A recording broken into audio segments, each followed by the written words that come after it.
friends, it's Mindy. Thanks for arting around with me today.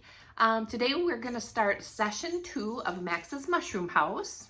Okay, I'm excited about this, and I have a little surprise that I'm going to add to this house, and you'll see it at the end of this video. So excited about that. Also, I just wanted to mention, if you're new to this channel, we have a lot of new subscribers as of this week. I just wanted to mention that I'm a decorative wall painter by trade, so a lot of what you see when you first come to my channel may have to do with wall work and or paint and plasters.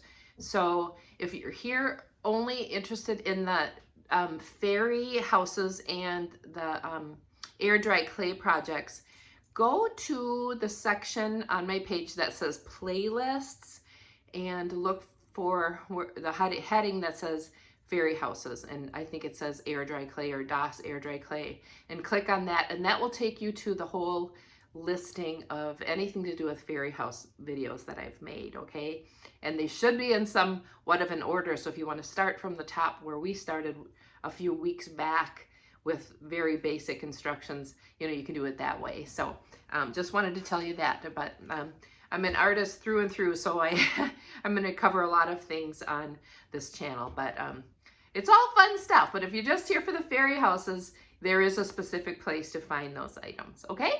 All right, let's get started.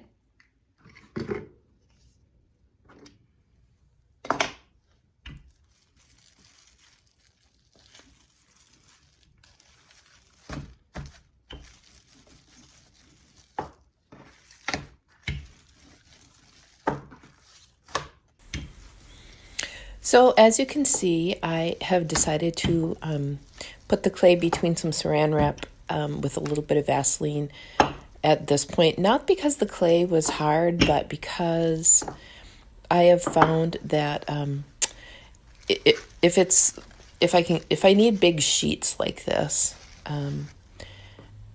it's easiest to use a regular rolling pin and make uniform depth sheets. So then I got the body of the fairy house wet with water, and I'm just smoothing it on with my fingers, and I'll trim then the tops and the bottoms.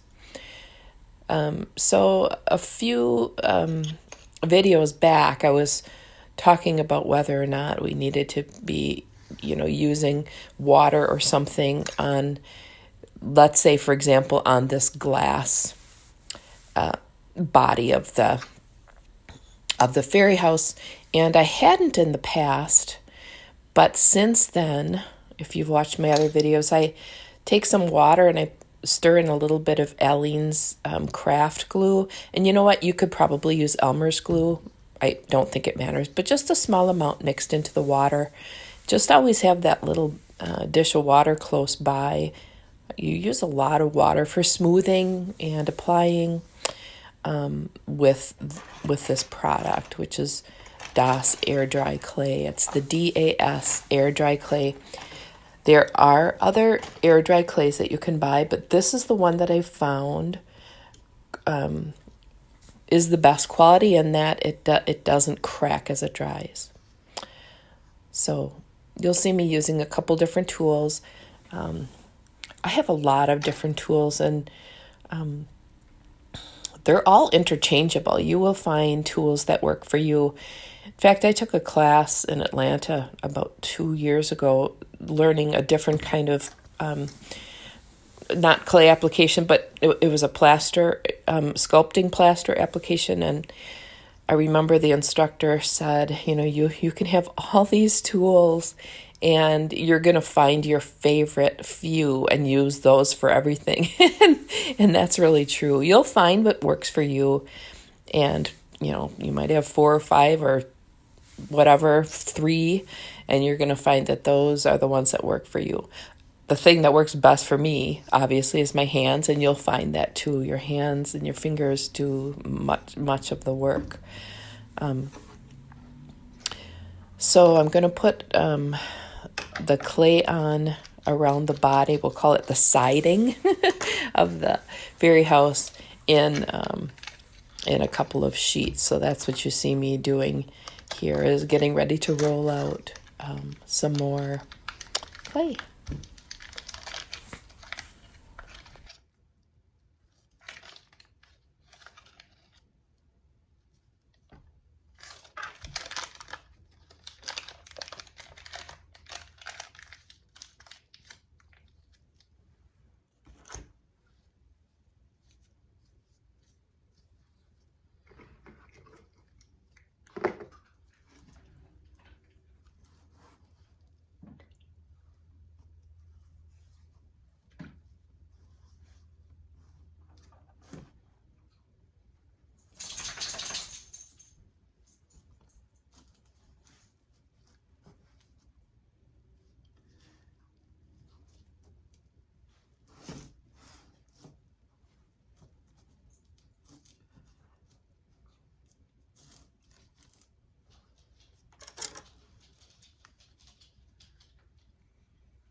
So I'm using a plastic spoon.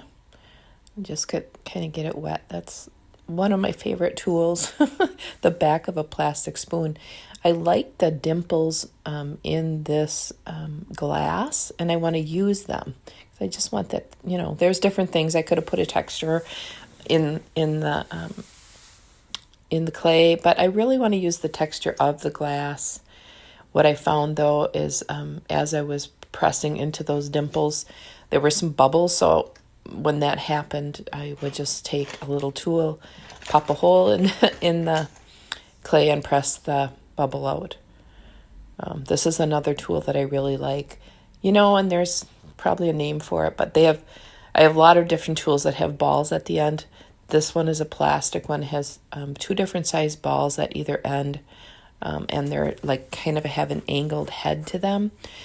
These are really great tools for many things. And here you can see I'm blending the siding, top of the siding clay into the textured roof, okay, so that they blend together. Now I did the roof last week, so they can work together. You just have to make sure that you get that dry clay wet so they will bond together.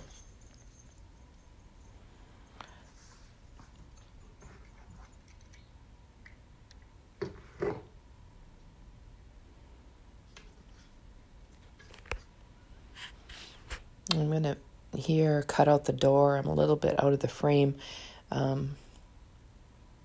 Really need some kind of a platform to put the fairy house on. It's just a little bit low from where I'm sitting. But anyway, so I actually put my hand right inside it to hold it up, and I'm scoring the door and the door window, which I'll actually pull that clay out because that will be a negative space where the light will shine through. I'm just smoothing it with my finger, which I, just keep dipping in the water. And I'm going to create some grain on the door. It'll come back into the frame in a second. Sorry about it. There's my big farm arm with all my freckles. You see my farm arm and my bingo wings if you watch me long enough. Okay, so I'm just using, it's virtually like a plastic knife. It is a tool, but I'm making grain in the bottom half of the door, which is kind of like a Dutch door, and then smoothing it with some water. Water is really a key here with this clay. And then I'm just kind of going over the graining again. And then later, when it's painted, I'll do it one solid color, kind of like a golden brown, and then make a darker brown glaze, paint it, and wipe it back. And that darker glaze will sit in the graining. So what I've been thinking about is, so with these videos, there's a lot of information, and I know that I can't, within a half hour, once a week, impart all of the information that would be needed to instruct you on fully doing a full fairy house. So I'm going to do the basics as far as the clay. And then what I think I need to do is I need to do some sessions occasionally that just touch on paint applications, because there are a lot of tricks and a lot of cool techniques. So there's techniques, for applying the clay and for doing texture on the clay, but they're also, once it comes time to color your fairy house or your piece, there's a lot of information that has to do with applying the paint or glaze or whatever you're going to do. And that's really my forte. I'm a professional decorative painter, so that's what I know a lot about that. And so I think, like I said, I'll be doing some tutorials just on paint applications in regards to these fairy houses. It's just too much information to give you all the tips and tricks and products and stuff, like I said, in a half-hour tutorial. So I'm going to really focus on actually getting the structure built, and we'll talk about paint. You'll see what I do for paint, but we'll talk about paint, kind of a little bit later. So here I'm creating, with some strips of clay, I'm creating the mullions for the windows. I decided I wanted them to look kind of like metal straps, like hammered metal straps. So I'm making the mullions just with strips of clay, getting it wet first so it sticks. Then you'll see I'm going to take a ball-ended tool and press little dots into each strap, and that will do two things. Where it meets the other clay, it's going to seal it, okay? And it's also going to create like a hammered looking texture. Okay, so you'll be seeing that very shortly.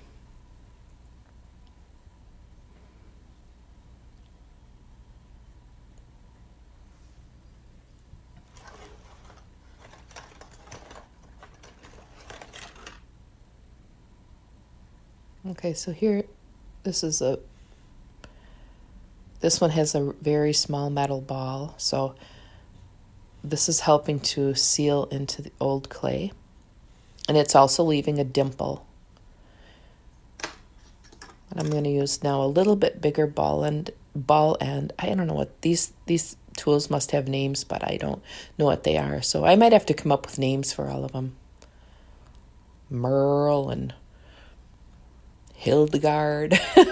We'll name all of our tools. That'll be one of my jobs, trying to come up with all the names. So I'm trimming the ends of the mullions here. Just tidying that up.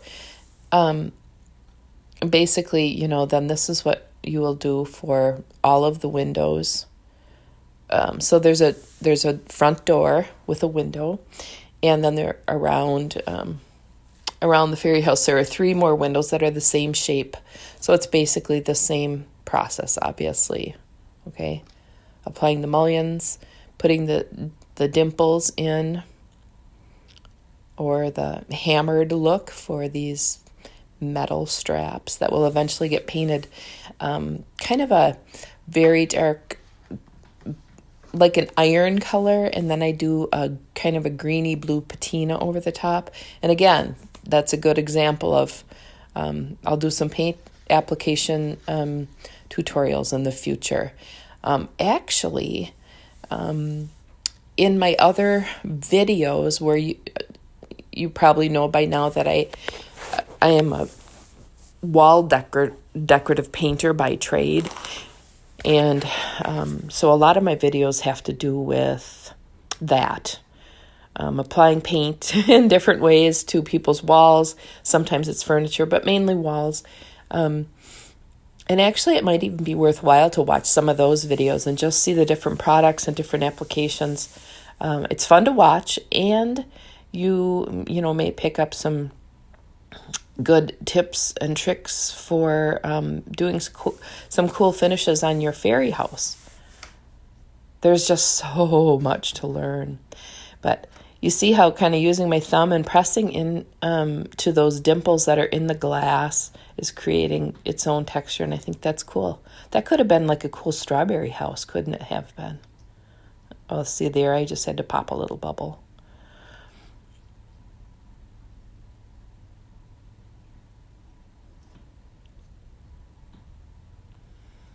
Water is very key in this application.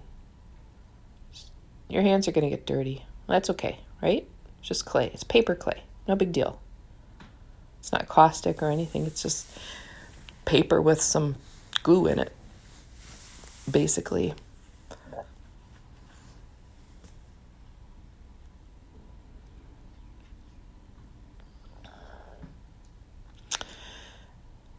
I'm working on actually another very short tutorial that I may post tomorrow, and that shows making some accessories.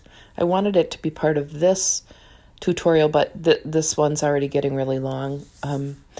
Showing some accessories like some little potted plants that you can make just for kind of doing a little vignette or whatever with your fairy houses.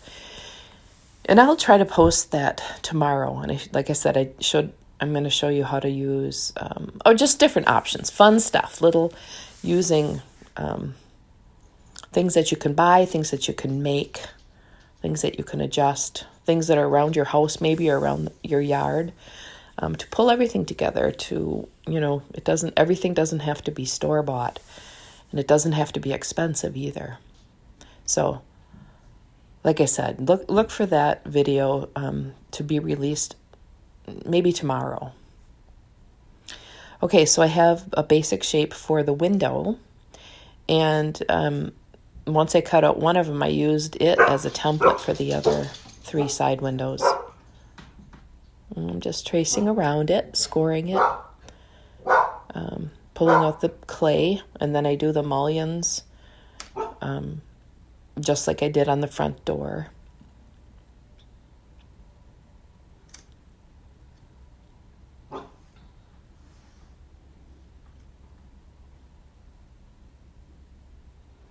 Measuring just with my eyeball, just to make sure that they are kind of equidistant. Okay, so here I'm showing, I'm going to make some trim for around the door and the windows. Okay, so just thin out some clay. You could make long straight strips, but here I decided to try to make it in the right shape, kind of a oval, and that worked fine too. Because it's flexible, if I don't have the configuration quite right, you just stretch it to fit. So now kind of get that area wet around the window frame.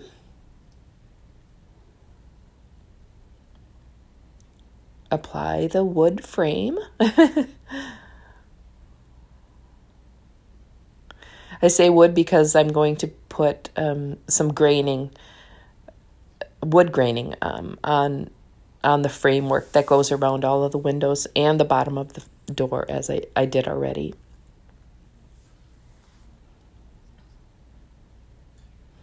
Trim the bottom off. And then I'll put a straight piece along the bottom, just like trim. Later on, when I'm doing a couple close-ups, showing you something or another, you'll see the details up close, and just kind of then you can see the texture of the graining real close in those videos. So I'm going to warn you up front, if you hear any weird noises, my animals are close by. I know at one point my dog shakes her head, and you can hear her jangle, and you'll hear their toenails. And once my husband wakes up from a nap and stretches, and it sounds like there's an animal dying somewhere, but it's just my husband stretching and yawning. Okay, just keeping it real here. So if you hear a noise, nobody has died. It's just sounds of the house.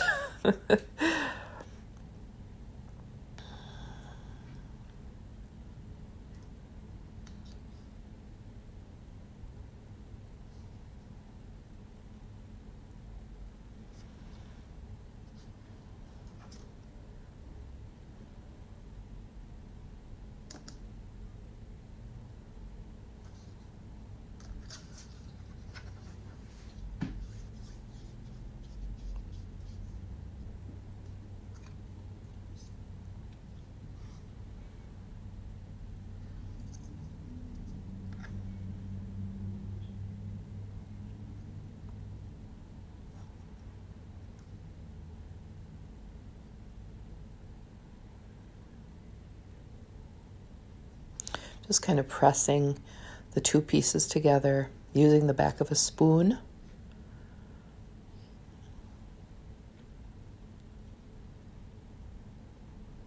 Again, a reminder, when you put the trim or you apply two pieces of clay together, a wet piece of clay over a dry or drying piece of clay, always make sure there's some moisture in between.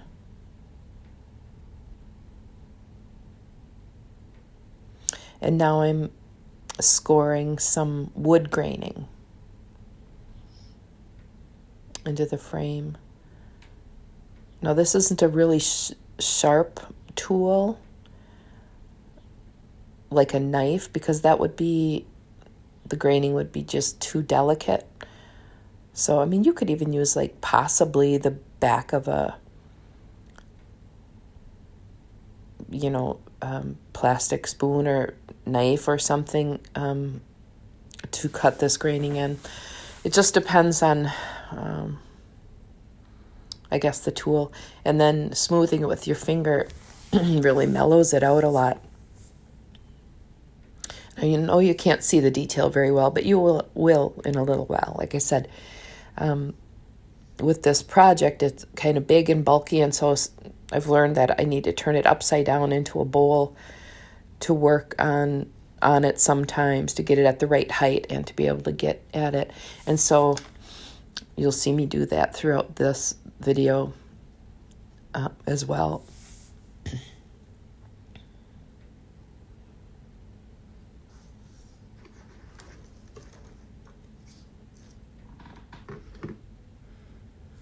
I just put it on a bowl because I needed it a little bit higher.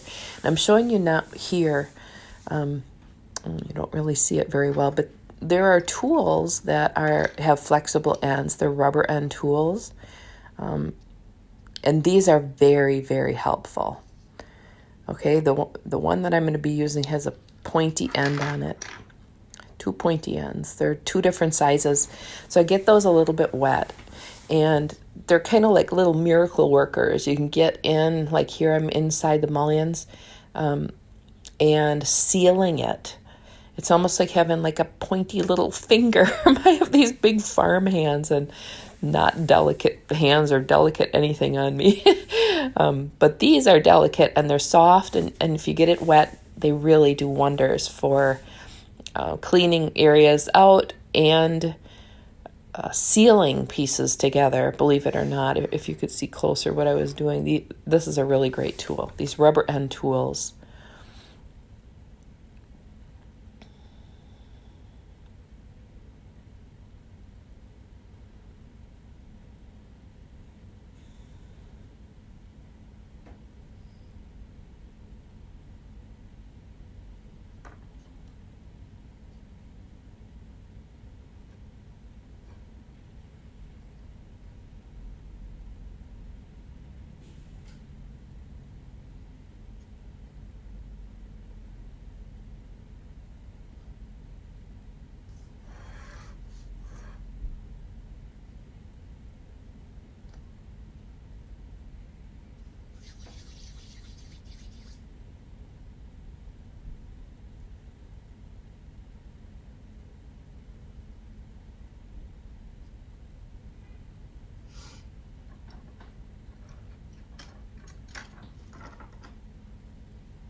Okay, now I'm going to be adding some field stones to the siding. And you see I just kind of shaped it with my fingers. Then I scored the back like a cross-hatching pattern. Got it wet. And now I'm applying it. Cross-hatching it like that or scoring it will give a little bit more grab to it, so it grabs onto the siding. Yeah, and that's really something you could do anytime that you're applying one piece to another. If you score it or cross hatch it with, just lightly with a tool, and it gives it some tooth to grab. So I think I'm going to show you one more here. So I'm creating a field stone. Excuse me. Now I'm scoring the back in a crosshatch pattern. Getting it a little bit wet. And pop it on.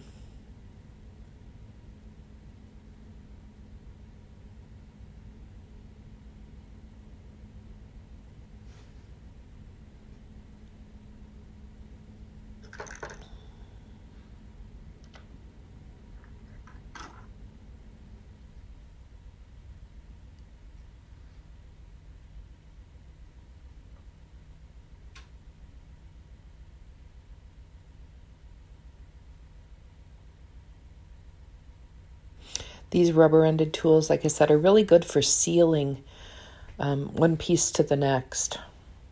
And that's what I'm doing here. I'm just kind of sealing the edges of the field stones.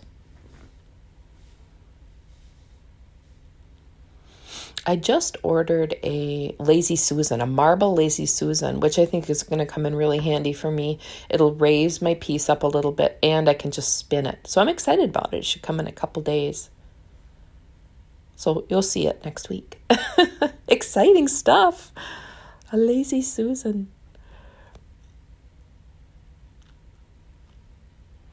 And I could have gotten, a cheaper one, a wooden one. And of course, for the real purpose, a Lazy Susan a lot of times has some kind of a texture on it or some grippage.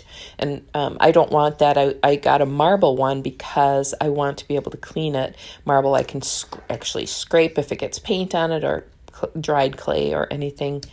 And that's more important to me than grippage. So, okay, so now we're going to start on the roof. This is a thimble. This is part of my little surprise, I guess. Maybe you can guess what I'm about to do. So I'm going to fill the inside of most of the chimney with some tin foil.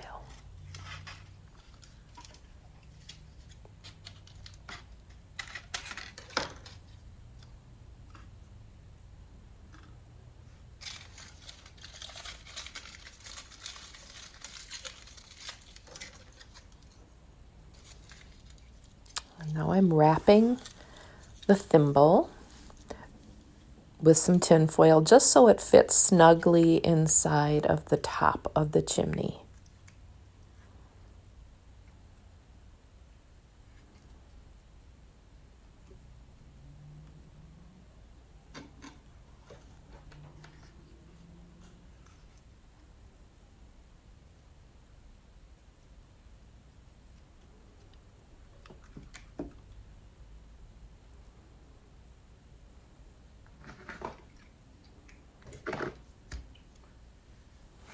Now I'm going to start to apply the stonework on the chimney. So as you can see, I'm getting the cardboard tube wet. Now this is a cardboard tube from the inside of tin foil, I think. So it's sturdy. It's sturdier than like a toilet paper roll. That's kind of flimsy. This is a pretty hard one. So when you use up the rest of when you finish a roll of saran wrap or tin foil, keep those rolls. Keep a corner of your house for a bunch of boxes and junk. Like everybody has extra space to save all this stuff, right? It's kind of funny. But anyway, save those things because you could use them at some point. So as you can see, I'm just adding the pieces in little sections, and I'm using various tools to I'll use various tools to make the shapes of the brick. And now I'm putting like a little lip around the top. There probably is a technical name on a chimney for this little lip, but I don't know what it is.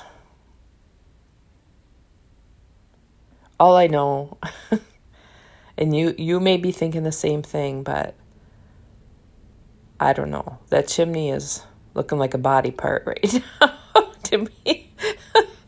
Oh, man. Sorry about it.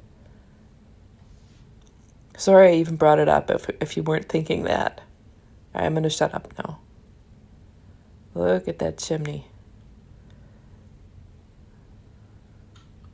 These rubber tools really changing the subject. Seriously, though, these tools that have like the rounded ends or the rubber ends are wonderful for making. Here I'm making, kind of like some field stone, I guess. And I'm making mortar lines too, because I'm going to make those mortar lines darker than the stones themselves.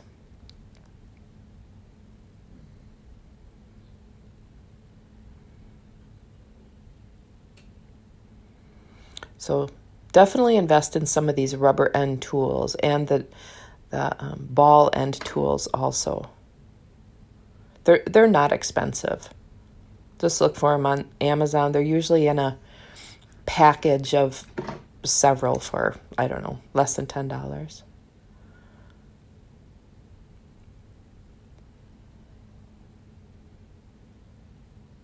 And there's a curved, you can see this is a plastic end tool with a ball on the end of it, and the neck of it is curved, and that comes in handy too. So you can see I can use that on its side to enhance some of the curvature or create some of the curves even with kind of a nice depth.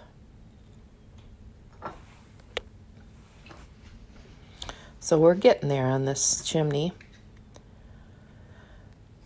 Okay, so here I'm showing you last week when we did the top and the bottom of the roof. And I used the tools to create those gills or the serrated edges. So where they meet, if it's not a perfect meeting of texture, I'm showing here to use a Dremel tool to kind of smooth that out to visually make it all work together. Okay, I love Dremel tools. I have like 3 of them. Okay, so very basic. I've painted the fairy house a cream color.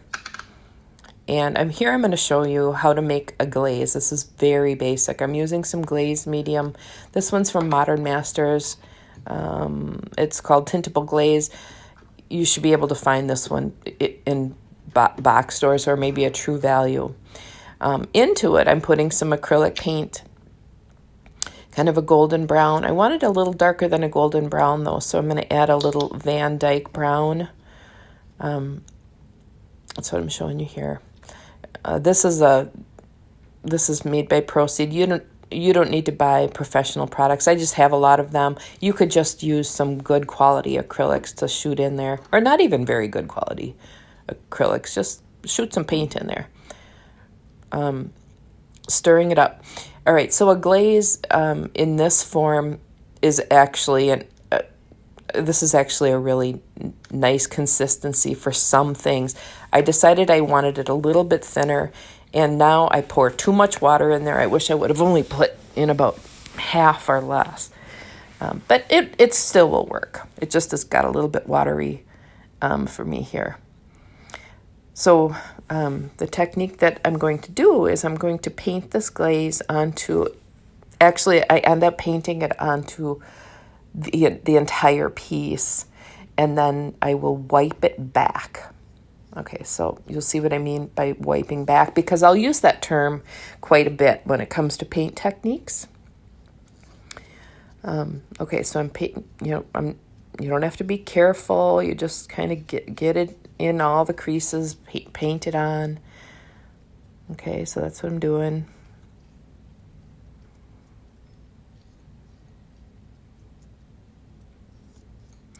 And I'm not going to show you all of the processes I use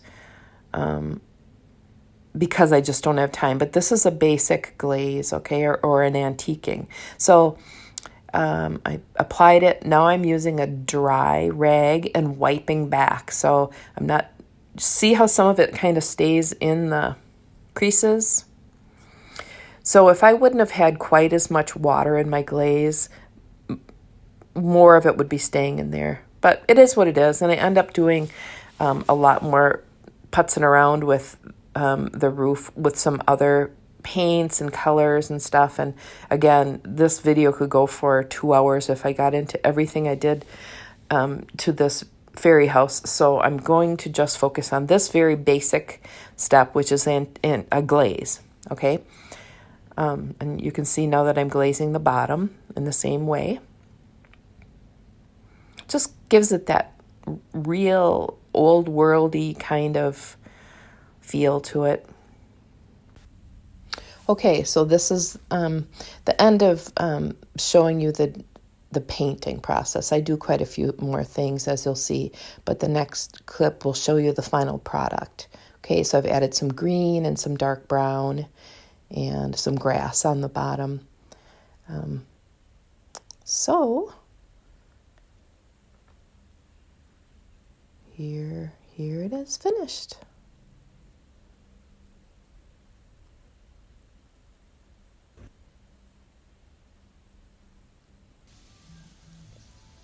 And some stepping stones. I added a little hedgehog. It was a store-bought hedgehog for $1, and I repainted it in the color of my son's hedgehog that he used to have.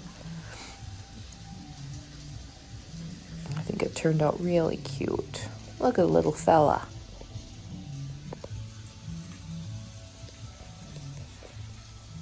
And here is my surprise. It's an incense burner. And I have a light inside of it.